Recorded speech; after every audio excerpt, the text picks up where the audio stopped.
What's the story? Take one. I've won. Just finished a good training session there.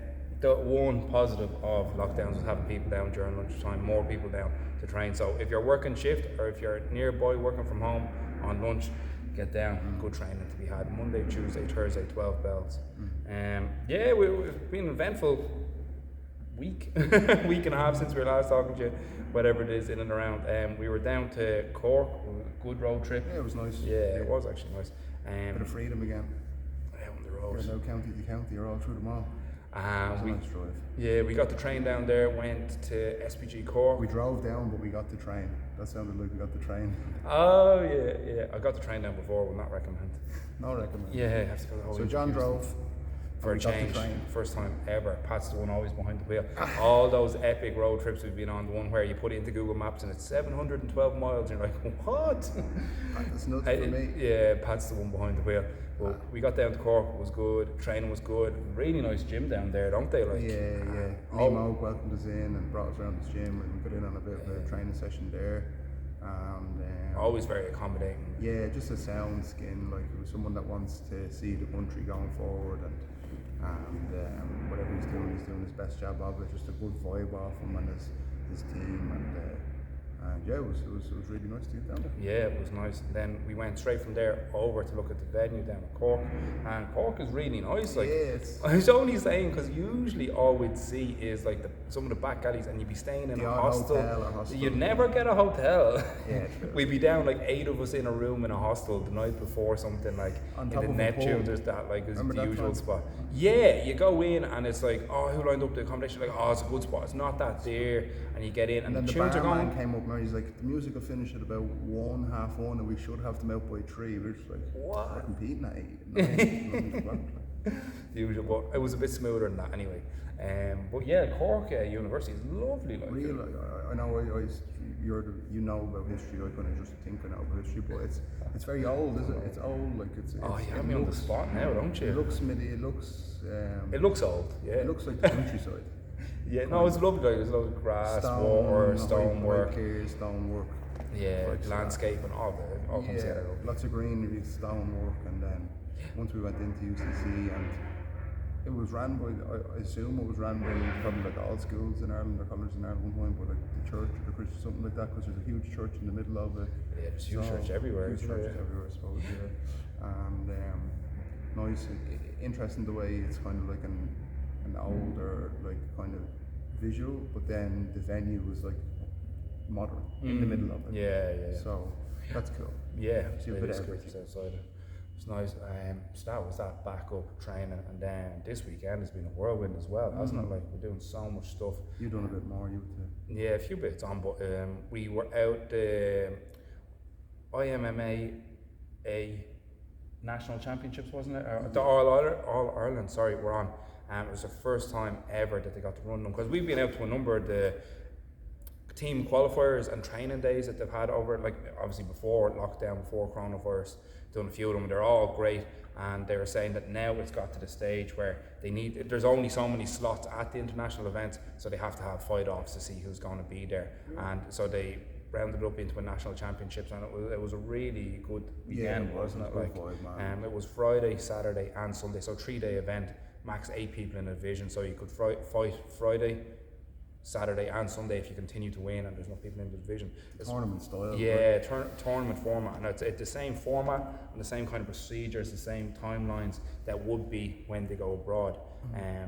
So yeah, it was really educational for me. Yeah, it was great to get in on it as well. Coaching, we're always learning as well. Like, we're out there asking questions, checking out the ref and checking out how the thing runs, the cornering, and we were looking to get in on some other people. They didn't have cornermen with them, so they're looking for some assistance in the corners and stuff. So we got to do a bunch of stuff across the weekend, and then obviously the icing on the cake was with Jake performing so well. Yeah, just say that about Jake.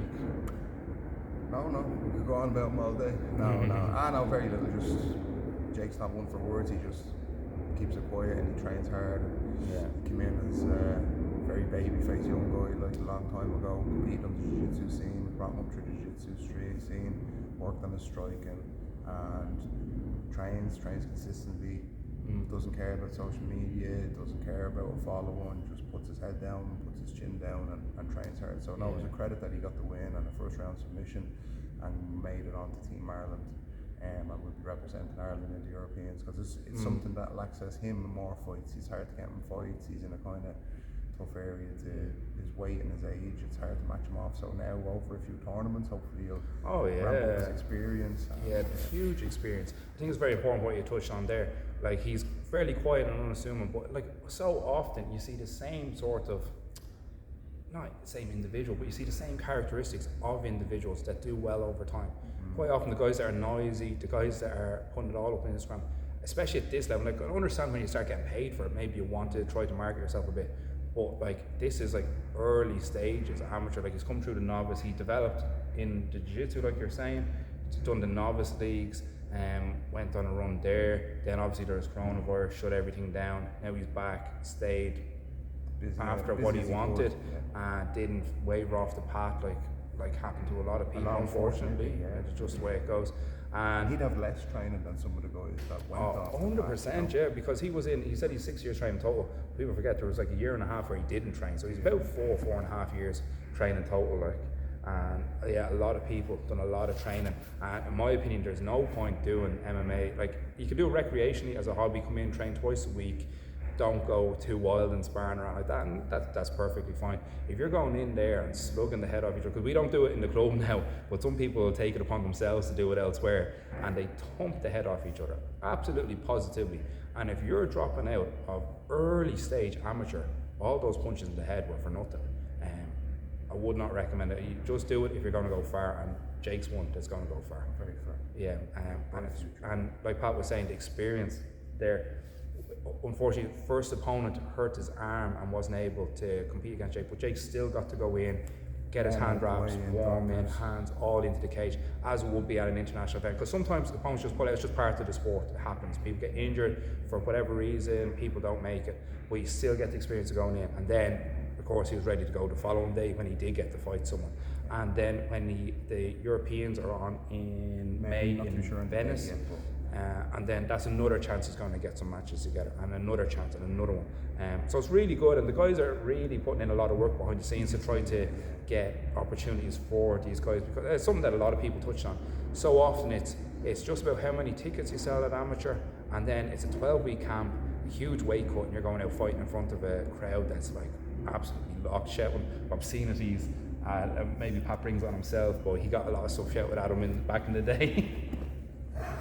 But okay, I roll with the shouts, sticks and stones. But it's just the atmosphere, like, was amateur. And not to imply that the standard of fighter was any worse, it wasn't. Like, many of these amateurs are better than some pros. Like, you know, the guys are good standard, but it's just, it's a good setup, and it's great that we were able to be part of it. So we're thankful to be part of it, and we're thankful to see the development of Jake, him developing so well, and we look forward to the continuation of it. And something that obviously you kind of put me onto a long time ago is just the long-term thinking on these guys. Like, they're coming in young, it's like just getting them good over a series of time, like gradually building them up, getting them to a good level. We look to continue that on. So we've seen it with a number of guys now, and we're going to, like, especially more so in jiu-jitsu, because we've done more jiu-jitsu coaching, but we're going to see it in jiu-jitsu, in MMA, it's just going to continue on and on.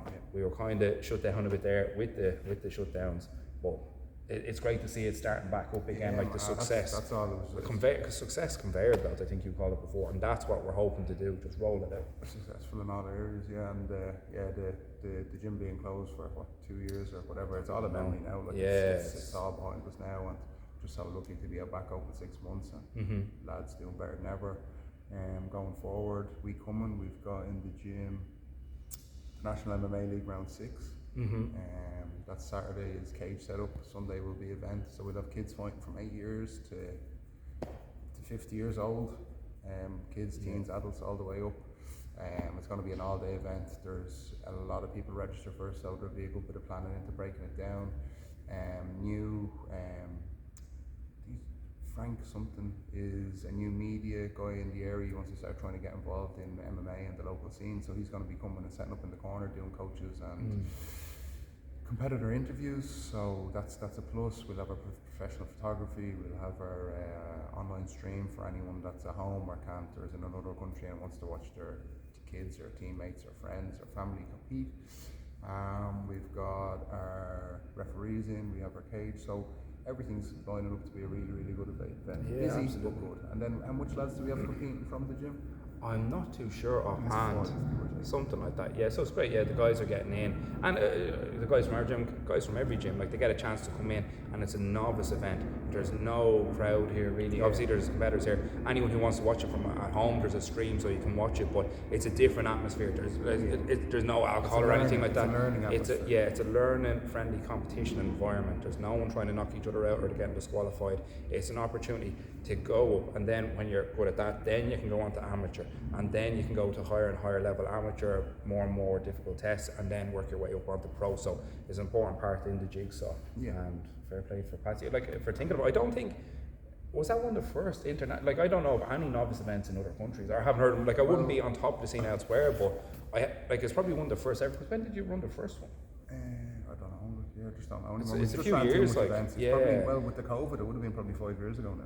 Yeah. Probably ran it 2 years before COVID. Yeah, so it could easily be, say, 4 4 years ago, maybe. But what we're noticing for this event, say on Sunday, we're getting emails in from lads in. Obviously, teams come from Northern Ireland as always. Not every event, but sometimes teams come from England. Now a team has come from Belgium and a team has come from Netherlands because they just can't get experience. Yeah. We're the only show in Ireland that runs from 8 to 12 years old. All the other shows run from 12 years plus, like the IMAX. So we're trying to create the base for pre-cadets. And it seems to be working. The Belgium coach that I was talking to simply said that there is no MMA for kids. That's it. There is no MMA for kids, teens. I'm not too sure if you're going to ever run it in some countries. Adults events, like it might be in France now. Remember, like it's so strange. You weren't allowed to do it for whatever reason, whatever is in whatever. Because once it's run well, it's safer than many other sports. Like some of the stuff rugby, you see. I was watching the Irish and French rugby match. You're just thinking like it's so much more dangerous than what we do. Like. Yeah, all you need to Google is the stats for sport per like that area. And Well, in you can see France, for yourself. it was it who's your man? Who's the big huge shot that Pat Barry fought in the UFC? Remember? Oh. And Pat Barry had him finished and then let him off, and then he got up and finished Pat Barry. It's not Kane, it's not Ngannou, it's. Anyway, I remember something to do with him, and he was just saying that on the come up, he had to do boxing, he had to do judo tournament, he had to do wrestling tournament, he had to do jiu-jitsu tournament. There's just no MMA tournament. So as long as we can just keep it good, keep the learning environment going, it should just continue to build up and up. Every event is getting bigger. There's more people coming from every aspect of everywhere. The level is going up. Our kids, we have more competitors who are better now. So than the first time we ran, rather than having loads of competitors and none of them were whatever. Everything's coming together for a full circle. So it'll just be, I'd say, by National MMA League 10, we'll probably go to a 2-day event where it'll be Saturday, it'll be cadets, Sunday it'll be adults.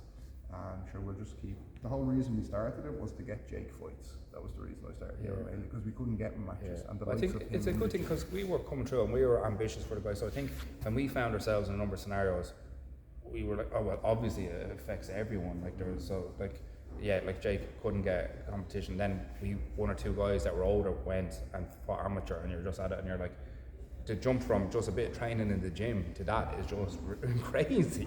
Like you're basically a professional MMA fighter, and you might be some guys like 6-7 months like training. Yeah, there's plenty of amateurs in the country start 10 years training, you know.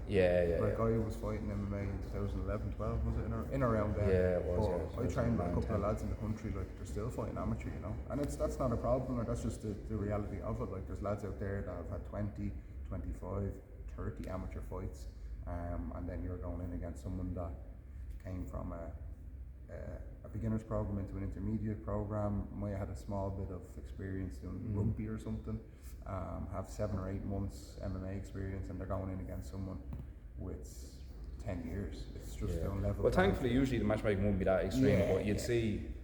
It's just even just a show like where you have to sell tickets, and it's such a big event. Like just the pressure of that alone would be like, oh, holy, walking out in front of 600 people screaming at you. Yeah, throwing beer at you. You know, not being able to make it to the cage. I don't know if we mentioned this on this before, but I had to wrestle up Pat's way to the cage once. Like I wasn't there for the last one. I was in Brazil, but we had to make. The mass podcast. Sorry, getting old now. Forget what you say. I know, too much. just too much things happening, which is always for a plus. But we noticed that with like, a number of things. Same with jiu-jitsu, like a lot of the guys when they're going and competing at white belt, they be against guys with like 5 years training. So we done the grassroots and stuff like. But it's a developing sport, it's a growing sport, and that's the future. The future is MMA's going to be huge. It already, obviously, you can already see how big it is. It's only getting bigger and bigger and bigger, and that's the way it's going. And as it goes, people, like the whole systems behind it, the programs behind it, the infrastructure behind it will all go with it. Like, so that's what it's all part of, and we're just trying to add in maybe a small part towards that whole. What else we got coming up? Obviously the competition with Cork we mentioned, it's in 2 weeks now, just under 2 weeks. 2 weeks, so I'd say the registration is going to close this Friday or Saturday, because we have to cap it. It's just, it's a brilliant problem to have. I wish we had a little bit more. I wish we were down in Cork, because you know the area a little bit better and the likes of that. Sometimes it's a little bit harder to organise from so far away, but it's going brilliant. It'll be bigger than the Dublin Open of last year, which is, I know it was middle of COVID or whatever, but we're heading for plus 400 in around 425 competitors that we're going to cap it at. We have a team of 20 or so going down ourselves, which is it's important about. It's just going to be a great day to compete, give out the first of the Interlaken medals. Just get the buzz going. It's our first kind of major 2020. We had the kids leagues and the grassroots, and then the MMA the last couple of months. So now it's to see everyone out in force. And it's been coming for years, really, because it's something we wanted to do before COVID as well, was to be able to go around, like, ideally. But for a lot of the time, we were just doing it for other people. For the international events and stuff. I've always been doing this the last 10 or 15 years. It just wasn't for myself, like, you know. I've been refereeing in England multiple times. I've been European organizer and comp setup in Germany, Amsterdam, Italy. The same venue that the Europeans was on this weekend. Like, I rented that venue and set the whole tournament up there in 2015, I think it was. It really is in the middle of nowhere. They say it's Italy, and then it's so far out. So just off in the middle of the Mediterranean. It's the time we went and flew to Frankfurt in Germany, and then we learned the Frankfurt hands, and it's just cornfields. Like, we're not in Frankfurt at all. So so like for us to, like, for myself and John and Yanis, and to go somewhere else and set up a tournament and get all the mats down and the organisation, it's not new. Like, it's but I think we have the hang of it by now. So it's just something that we do, and I'm glad we can do it. It's almost 20 years. No, it would be 20 years ago since we would have been like reffing and helping set up, like, say, the Irish Open, the kickboxing stuff, like competitions that were like 3,000 people. Like, we wouldn't have been organising them, but just helping out, just so that people have a good day, and we compete at it as well. Well, it's great to see. Get disqualified. I never got disqualified. I got disqualified from enough of them. Then Pat just touched on it there, the interlocking medal. That was such a great idea, and it just brings together, like, sometimes a picture says 1,000 words. It brings together the idea that we had of having a major competition: Dublin, Cork, Galway, and then in time there'll be more of them around. But it interlocks, and another one we done. If you win, like, it's going to look class. If you win gold in each of them, they'll all interlock. They'll all be gold, and we done up there. I think it was one of the first, like, we're talking about first in the world, I think it was one of the first in the world as well. We done an NFT, an interlocking jiu-jitsu medal NFT as well. So whoever wins the three of them, no defaults. You have to win a match or two to get your medal, NFT style. But there's an interlocking NFT there for it as well. So that's just something different. And I think it just touches in on, we always try to push it forward a little bit more. Always with, like, say, even just as simple as every comp runs off Smooth Comp now. We were the first proper comp to use Smooth Comp in Ireland. Just proper medals, proper referees, proper bullpens, just so many things that were the way that it should be done. And I think, well, we'll see what way NFTs go, but there's a good chance NFTs are going to be the future as well. So we said we'll put it in there as well, and all going well, it takes off. That's it. Yeah, just down to the training, good vibe in the gym. Everything's progressing. You don't know what you got till it's gone, and then it comes back. The old guard's coming. Oh no, the new guard's coming. The old new one. The old guard. My old guard is coming. I could never do closed guard well, and now I can the teens are hopping off me. That's what I'm trying to say. What I'm trying to say is the teenagers, man, they're coming. The teenagers have gone kids to teens, teens to young adults, and they just have so much training. Like, they train so much as teenagers. Like, in the summers, they'd be flat out. Like, so we had some really good things going. Like, some Friday nights there before COVID, we would have had like up to 60, 70 kids and teenagers training on a Friday night only, just for the competition section. Like, So they were just used to being about, a lot of them have so much competition experience, like there's 17 national children's leagues, we're going on to 18. Like a lot of our kids have done every one of them and had 2 or 3 matches in each of them. That's 2 or 3 matches by 17. John will do that maths and... oh no, I don't have it in me after the weekend. I think it's 61, isn't it? And or something like that. 51, is it? If you'd done 3 by 17. 3 by 17, 51. So they've had 50, and that's just on our shows. Never mind going to the Opens, the other. That's the path that you created for them, but it's also the training in the club, like you touched on. Like we didn't have to put on training Friday night. We could have been down the boozer, but neither of us drink really. So we're there every Friday night. The Friday night is better than the boozer. Friday night training. I do not get this through my head. Maybe I'm just a bit different, but training Saturday to set off your weekend is until you unreal. It's until you do it. It's unreal. But even people that do it, and then like the society says you're meant to put up a picture of Instagram of a point or something. It's shy compared to having a chat with your friends is good. Getting oscillated, not so good. Not anymore. Well, some people like to do that, so you only bring horses to war. Some people like to just go to the pub on their own and drink all day on a Saturday. And that's it. You won't change them. Yeah. So the path of progression is there, the training opportunities there, and then the coaching as well. Like some of the stuff, like we're kind of taking a slightly long path to it. We could just come out with a simple game, drill it through people's heads. That's it. That's how you win. But the creativity, the development, the long-term progression of the person might not hit the same level as if we gave them more tools, more skills, but it'll take longer to come to fruition. But when it does, you're after building a really big foundation, like a tree with a huge root system, and it's a huge oak, as opposed to one of those Christmas trees you buy in Tesco that falls apart in 2 weeks. Yeah. And another thing that we're noticing more and more is that sometimes I don't know this, like I'm no psychologist, but like people, I think when they get to a certain point, part of it comes into their head that the grass is greener, you know? Yeah, well... And they think that you need to do this and this to get this, whereas all you have to do is just stay on what you were doing. Like I'm noticing with a lot of people, like, and I won't mention people, they're not even in this country or this gym, but the ones that have really made it have just been consistent. And the ones that haven't made it, or you see them now and almost. I do it like they just gave up or just weren't consistent, or they thought the grass was greener on the other side. I think a lot of time it boils down to it's difficult to do. It's very easy for us to show up and train, very easy. Yeah, it's the fun part. Consistently do it for 10, 15 years. It gets, at times, it's very difficult as well. You know, but that's when things. You have to hate it to love it. Like. Yeah, that's like a hate. Yeah, well, that's a bit of an exceptional character though. But just to just say, a general person, it's going to get harder sometimes, and sometimes an easier way out is the grass green on the side. We'll go over there. And same thing with so many things in life. Like I think it's part of human nature. Like so often. Self as well, anyone will do it. You'll lie to yourself to try to take a slightly easier path, but if you want to be good at something that's a high level skill endeavour, there's no way around it. You have to train consistently at a high level, not ducking around, not lying to yourself, yes men surrounding you. You have to be put through the ringer. Like I was in the deep water there on the weekend.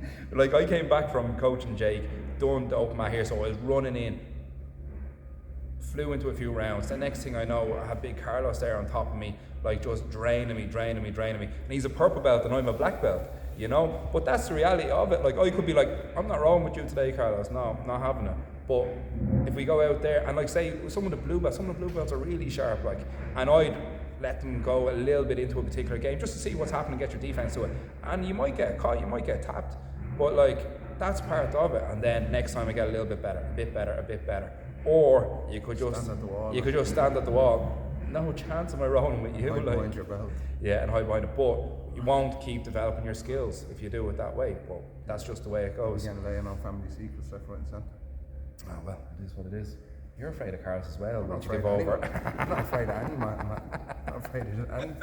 I'm afraid of you, definitely. Well, no need to be. Carlos has a that was just the example that cropped to mind because I was already tired. I was running, ran in, barely had enough time to throw the kimono, jumped on.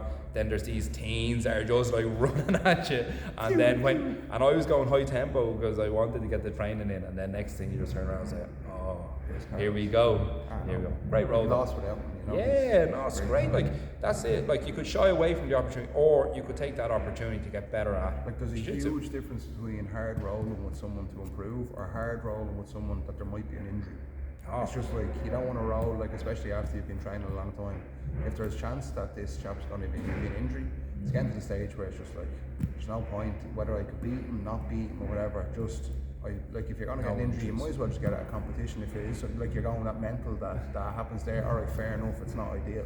But like people getting injured on a Tuesday morning, Wednesday evening, do you know what I mean? Like to think all because they were going on like they were at the world's final, or like people pretend they don't know when they're being nasty, like kicking a straight elbow or twisting it, you know, just stupid shit. Like, and it's just like, yeah, take it over there. And the same people that are doing that are the ones that won't do competitions. That's the most interesting. It's like they'll be the big boy in the gym or the big bully boy in the gym, but come competition day, they either don't perform or they're not there.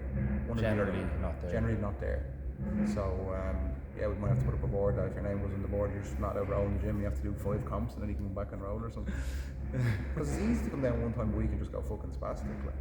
Yeah. Then injure yourself. Or more so injure No someone injuries. else. Yeah. No injuries. Anyway, anything else to touch on? But that's enough. Like there's so much stuff after happening just the last 2 weeks.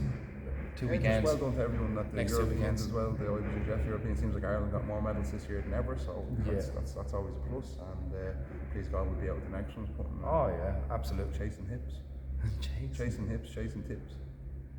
Tip of what? Chips. Tip and money.